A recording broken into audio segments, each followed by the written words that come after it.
दोस्तों, इस वर्ष 2023 में 10 नवंबर को धनतेरस है और धनतेरस पर कुछ ना कुछ खरीदने का प्रावधान है।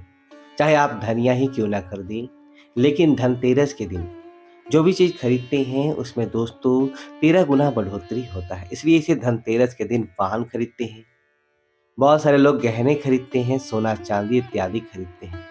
तो इस वीडियो में आपको बताऊंगा धनतेरस से संबंधित संपूर्ण जानकारी बताया हूँ।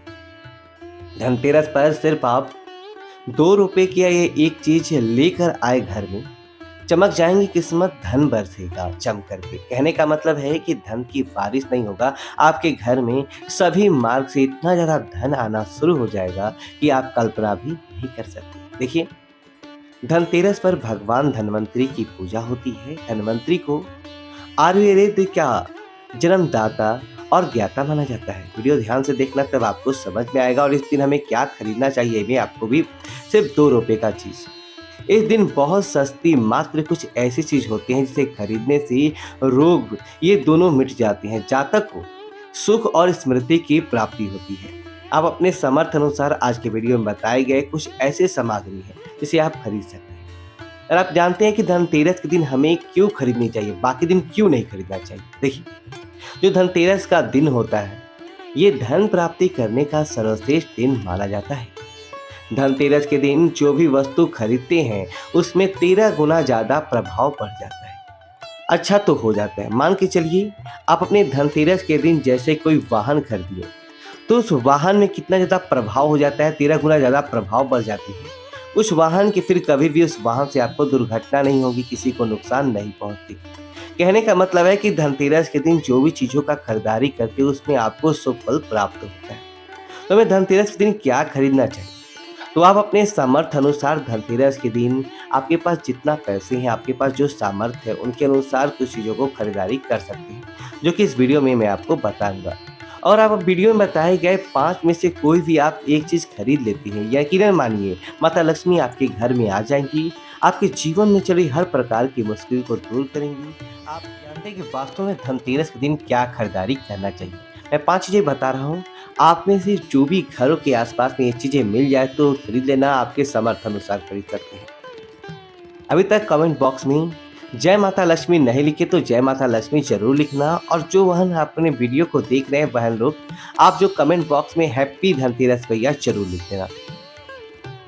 तो सर्वप्रथम जो है कमल का बीज, ध्यान से सुनना। कमल के फल को जो निकालने के बाद इससे कमल का बीज निकलता है, जिसे हम कमल गट्टे बोलते हैं, कमल गट्टा भी बोलते हैं। तो इसके अंदर से जो बीज निकलता है उसकी माला बनती है, जिसे माता लक्ष्मी को सिद्ध करने के लिए इनकी माला की जप होती है। तो देखिए, जो कमल के गट्टे होते हैं इसे माता लक्ष्मी को बहुत पसंद है। कमल के जो बीज होता है माता लक्ष्मी को बहुत पसंद है। तो एक काम करना, धनतेरस के दिन धन्वंतरी महाराज को और माता लक्ष्मी को 5-5 आपको कमल के बीज समर्पित कर दे। और आपको प्रार्थना करना है कि हे माता लक्ष्मी, आप हमारी गरीबी मिटाए। धन्वंतरी माँ से प्रार्थना करना है कि हमारे घर में हमेशा निरोग रहे, निरोग काया की प्राप्ति हुई। हम आपसे आशीर्वाद की कामना करते। इस प्रकार की प्रार्थना करते हुए कमल के बीज इस दिन खरीद कर लाइए, माता लक्ष्मी तथा धन्वंतरी महाराज को समर्पित कर सकते हैं। आजीवन आप निरोग रहेंगे, आपके जीवन में धन का कमी नहीं होगा, क्योंकि इस समय में तभी दिव्य शक्तियां जागृत अवस्था में होती है धनतेरस के दिन। और आपके पुकार से माता लक्ष्मी और धनवंतरी प्रसाद के पास पहुंचता है। उसके बाद है औषधि। इस दिन औषधि क्यों नहीं खरीदना चाहिए? क्योंकि औषधि हमें निरोग काया प्रदान करती है, हमें जो निरोग रखने का काम करती है। तो ऐसा माना जाता है कि इस दिन धनतेरस के दिन, क्योंकि इस दिन धन्वंतरी महाराज जो है समुद्र मंथन से उत्पन्न हुए थे और अमृत का कलश लेकर उत्पन्न हुए थे। धन्वंतरी महाराज को, धन्वंतरी देवताओं को जो है देवताओं के वैद्य कहा जाता है, क्योंकि सर्वप्रथम सबसे बड़ा जो वैद्य है धन्वंतरी महाराज है, ये देवताओं का वेद है। और ये हमारे लिए भी पूजनीय है, क्योंकि इनकी पूजा करते हैं, इनकी पूजा करने के कारण ही हमें वेद का ज्ञान प्राप्त होता है। तो इस दिन जो है तालावच, घोरवच या फिर जो है शंकरजय, ये सर्वावधि नाम की जो औषधि आती है, ये अपने घर में खरीद कर ला सकते हैं।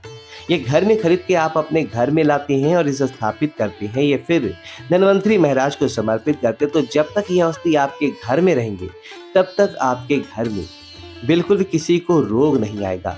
और ऐसा भी कहा जाता है कि इस दिन औषधि खरीद कर लाने पर, जैसे कि वज है, शंकर जट है, सर्वावधि होती है, इसलिए आप इस दिन इंद्रजाल नाम की जो जड़ी आती है वो भी खरीद कर ला सकते हैं, या फिर किसी भी प्रकार की चमत्कारी पेड़ पौधे की जो बांधा होती है, या फिर चमत्कारी जो वनस्पतियाँ होती हैं, ये खरीद कर आप ला सकते हैं। धन्वंतरी महाराज को समर्पित करें, ऐसा कहा जाता है। इन्हें समर्पित करने के बाद ये जो औषधियाँ होती है, जड़ी बूटियाँ होती है, जागृत अवस्था में हो जाती है। मान के चलिए किसी को लंबे समय से कोई बीमारी ठीक नहीं हो रही थी, तो इस दिन समर्पित किए गए औषधि की अगर 2 से 3 बूँद, अगर आप जो लंबे समय से बीमार पड़े, क्या खाट पे पड़े हुए थे, चलने फिरने में सामर्थ्य नहीं थे, तो उनके नाक में इस पे 3 बूँद जो आप औषधि ला रहे हो उसके 2 से 3 बूँद नस दे दिया जाए, तो वह व्यक्ति भी ठीक होकर के कुछ दिनों के भीतर चलने फिरने लायक हो जाते हैं। कहने का मतलब है कि इस दिन सभी प्रकार की जो औषधि होती है, उसे जागृत करने की ज़रूरत नहीं पड़ती, स्वयं जागृत होती है। इसलिए इस दिन औषधि ला कर के जो समर्पित ज़रूर करें। इसके बाद है गोमती चक्र और कौरियाँ। तो देखिए, जो कौरी होती है, बचपन में हम काफ़ी खेले हैं, गोमती चक्र होते हैं, ये भगवान विष्णु से उत्पन्न होती है। ये धार्मिक कथा के अनुसार जो गोमती चक्र भगवान विष्णु से उत्पन्न हुए हैं, कौरी माता लक्ष्मी से उत्पन्न हुए, इसके बारे में एक कथन भी बता दूंगा। तो इस दिन आप अपने सामर्थ्य अनुसार 5 गोमती चक्र और 5 कौरी जरूर लाना। पीले कौरी जरूर लाना। पीली कौरी को माता लक्ष्मी का वाहन कहा जाता है, क्योंकि माता लक्ष्मी भी समुद्र मंथन से उत्पन्न हुई, समुद्र से उत्पन्न हुई, और कौरी भी समुद्र से उत्पन्न हुई है। ऐसा कहा जाता है जिस स्थान में कौरी हो, वहां पर माता लक्ष्मी स्वतः ही खींचे चले आती है। जिस प्रकार से चुंबक होती है, लोहा को अपने आप आकर्षित करने का काम करता है, उसी प्रकार की कौरी है जो धन लक्ष्मी को अपने तरफ आकर्षित करता है। तो हमारे धर्म शास्त्र कहते हैं कि इस दिन गोमती चक्र और कौरी माता लक्ष्मी को जरूर समर्पित करना चाहिए। गोमती चक्र समर्पित करने से जो गोमती चक्र का स्वाभाविक है स्वभाव है कि आपके जीवन में चरित्र परेशानियों को समाप्त कर दे। गोमती चक्र का सरल प्रभाव है, ये स्वयं प्रभाव दिखाती है। जिस घर में गोमती चक्र रखा हो उस घर में किसी प्रकार का बाधा नहीं आने देता। तो गोमती 5 आपको गोमती चक्र लेना है, 5 आपको पीली कौरी लेना है। अगर आपके सामर्थ्य है तो आप जो 21 गोमती चक्र और 21 पीली कौरी जरूर ले लेना, और आप जो माता लक्ष्मी को इस दिन समर्पित कर देना। ये फिर घर के किसी बच्चे को नज़र दोष लगे हैं, या घर में किसी बच्चे को चलती नज़र दोष लग जाती है, तो यह काम जरूर करना। इस दिन गोमती चक्र को लाल कपड़े में बांध करके जो छोटे बच्चे को नज़र दोष लग जाते हैं उससे पहना देना, आजीवन नज़र दोष नहीं लगेगा। फिर जिनके घर में लंबे समय से बीमारी है, जो बीमारी से छुटकारा पाना चाहते हैं, खुद आपको कोई रोग हो, आप चाहते हैं उस रोग से आपको मुक्ति मिल जाए, फिर आपको कोई लोग के ऊपर में किए कराया कर देती है, तो आपको इस दिन 7 गोमती चक्र लेना है और सीधे से 7 बार उतारा करके इसे बहते जल में प्रभावित कर देना है। बहते जल के निर्मल धारा में प्रभावित कर देना है। बिल्कुल ही जल की धारा के साथ ही आपके शरीर में किए गए तंत्र विकार गोमती चक्र। झाड़ू इस दिन क्यों खरीदना चाहिए? क्योंकि झाड़ू को माता लक्ष्मी का स्वरूप माना जाता है। धर्मशास्त्र भी कहते हैं कि जो झाड़ू है ये राहु है। तो जो झाड़ू है हमारे घर से कचरे को बाहर फेंकने का काम करते हैं, अर्थात ये बाहर निकालते हैं, झाड़ू से हम कचरे को साफ करते हैं। तो झाड़ू किसे लक्ष्मी कहा जाता है, कचरे को राहु। तो झाड़ू रूपी जो लक्ष्मी है, इसे कचरे रूपी राहु को हमारे घर से बाहर फेंकने का काम करते हैं। जहाँ पर गंदगी वातावरण हो वहाँ पर राहु आते हैं, वहाँ पर केतु आते हैं, वहाँ पर फिर नकारात्मक चीज़ों की प्रभाव पड़ते हैं। इसलिए झाड़ू घर में रखने से झाड़ू को सकारात्मकता ही लाती है, माता लक्ष्मी के ही स्वरूप कहते हैं। तो धनतेरस के दिन 2 जोड़ा झाड़ू जरूर लाना चाहिए। आपको जोड़े के स्वरूप में झाड़ू लाना चाहिए। इसे ला करके जैसे देवी माता लक्ष्मी की आपको पूजा करते हैं उसी प्रकार से झाड़ू की भी पूजा करना है, और इसे अपने प्रार्थना करना है कि हे माता लक्ष्मी, आपकी कृपा से हमारे घर में पूरे साल पूरे वर्ष भर धन की कमी ना। इस प्रकार की प्रार्थना करना है। झाड़ू को माता लक्ष्मी के स्वरूप आपको मानना है। झाड़ू माता लक्ष्मी के ही स्वरूप कहे गए हैं। इसके बाद है धनिया। मैंने पिछले वीडियो में बताया था कि धनिये का जो संबंध होता है सीधा धन की देवी माता लक्ष्मी से होता है। देखिए, आज भी ग्रामीण क्षेत्रों में धनतेरस के दिन धनिया बोए जाते हैं।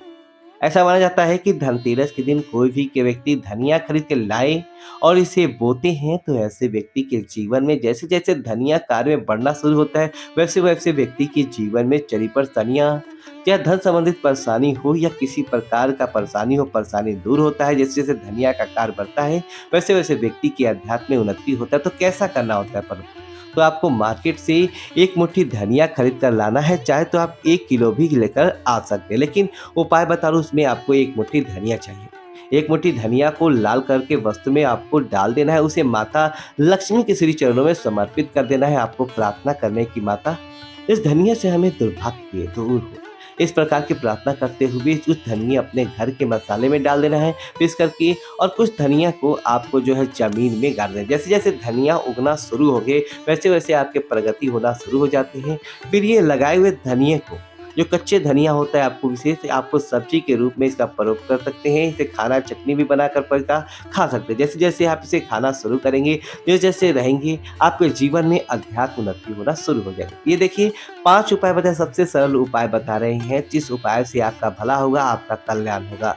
तो अपने समय अनुसार 5 में से कोई भी एक वस्तु अपने घर में ज़रूर खरीद के लाइए, आपके अध्यात्म में उन्नति होगा। ये वीडियो आपको कैसा लगा कमेंट सेक्शन में ज़रूर बताएँ। वीडियो को लाइक करें, कमेंट बॉक्स में जय लक्ष्मी माता लिख